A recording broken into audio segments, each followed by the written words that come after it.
Hai guys, so hari ini kita akan membincangkan mengenai salah satu soalan HOTS dalam chapter 7, di mana soalan ini saya tengok daripada past paper ataupun soalan-soalan yang terdahulu banyak ditanyakan mengenai soalan ini. So bagusnya kita bincangkan soalan ini sama-sama. Okay, soalan dia berbunyi sebegini: compare the Turner syndrome and Down syndrome. Okay, so dalam 2 hingga 3 markah. So bila kita bincangkan compare, kita akan membincangkan dari segi dua condition, iaitu similarities dan differences.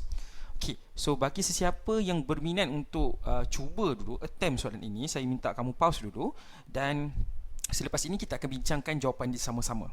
Okay, bagi sesiapa yang telah mencuba, jom kita bincangkan apakah kata similarities dan differences between Down syndrome dengan Turner syndrome.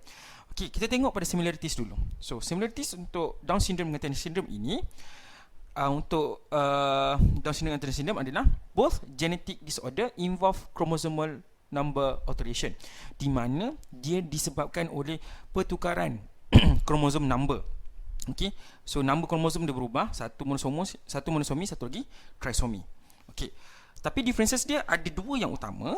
So, kita bincangkan sama-sama. Untuk Down syndrome, dia berlaku